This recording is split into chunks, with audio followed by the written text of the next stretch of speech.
आप सभी को मेरा नमस्कार। अभी सावन चल रहा है।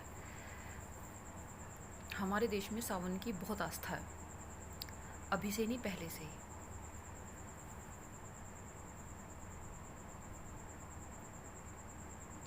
पहले के समय में सावन जो होता था, बारिश बहुत होती थी, तो उसकी वजह से पूरा रास्ते बंद हो जाते थे आने जाने के।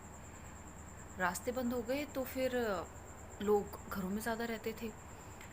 अच्छा, खेती पर लोग ज़्यादा निर्भर थे, तो इस वजह से खेती का भी जो काम होता था वो सावन में इतना नहीं होता है। फसल कट चुकी होती है, खेत में होती है, बस जाके थोड़ा देखने का काम होता है। तो लोग घरों में ज़्यादा रहते थे। बेटियां अपने पीहर आ जाती थी और झूले डलते थे। तीज मनती है सावन में, शिवरात्रि आती है, फिर तीज आती है।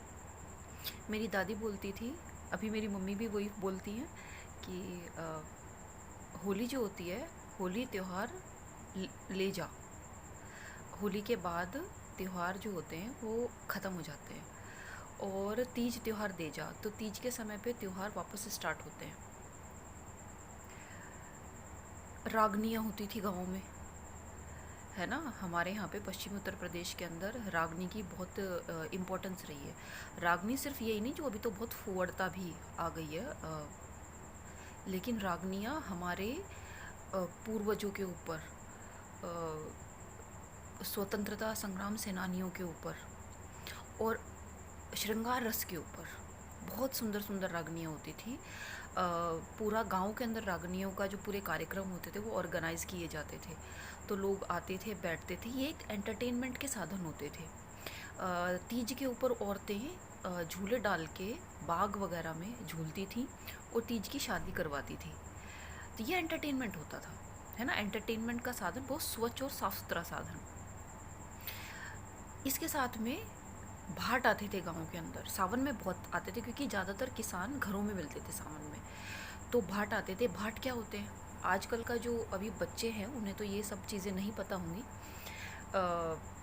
भाट होते हैं हमारे ट्रेडिशनल हिस्टोरियंस, जो गांव देहात में परिवारों से जुड़े हुए होते हैं, और उन परिवारों की ऐतिहासिकता, कि उनके पूर्वज कहाँ से आए हैं, उनके रूट्स क्या हैं, वो ऐड करते हैं, है ना। और ये करते आ रहे हैं, उनके भी पूर्वजों ने ये ऐड किया है। तो भाट आते हैं सावन के अंदर, तो उसमें किस परिवार में बच्चा हुआ है, शादियाँ हुई हैं, बेटियाँ चली गईं, उस सब का वो रिकॉर्ड करते हैं। देखिए कितनी सुंदर परंपरा है। जब मेरी शादी हुई तो मेरे ससुराल में वो मेरा लिखा गया कि फलाने गांव की, फलाने गोत्र की लड़की, माता पिता का नाम, और अब हमारी पुत्र से ये शादी हुई है, और शादी में ये चीज़, मतलब इतना उनको फिर जो दान में दिया जाता है वो भी वो मेंशन करते हैं। कितनी सुंदर परंपरा रही है। तो मैं ये जो 15 अगस्त आया है, मैं इस 15 अगस्त के मौके पे अपने सभी बच्चों से, जो हमारे देश का युवा है, उनसे मैं अपील करूँगी कि आप लोग पाश्चात्य संस्कृति को फॉलो कीजिए। जो अच्छी चीज़ें वो तो हमें दुनिया से लेनी ही चाहिए, लेकिन अपने रूट्स को मत भूलिए, क्योंकि हमारे देश की परंपरा संस्कृति बहुत सुंदर है, उनसे जुड़े रहिए। वृक्ष वही बहुत ऊंचा उठता है, या कोई भी बिल्डिंग बहुत ऊंची वही बनती है, सुंदर, टिकाऊ, मजबूत, जिसकी नींव बहुत मजबूत होती है और गहरी नींव होती है। तो ये जो हमारी सुंदर परंपराएं हैं, ये जो त्यौहार हमारे हैं, ये सारे प्रकृति से जुड़े हुए त्यौहार हैं। तीज है, सावन की एक अपनी इम्पोर्टेंस है ना। ये सारा जो है, सिंधारा जाता है, ये सब क्या है, ये प्रकृति के त्यौहार हैं। तो जो सस्टेनेबल डेवलपमेंट का जो वर्ड है ना बच्चों, जो एक बिल्कुल नया वर्ड है, मतलब प्रकृति का इतना ही दोहन हम करें, आज के समय में इतना ही यूज़ करें, जिससे कि आगे आने वाली जो जनरेशन्स हैं वो भी उस प्रकृति को यूज़ कर पाएँ। यह है सस्टेनेबल डेवलपमेंट। ये हमारे यहाँ सदियों से होता आया है।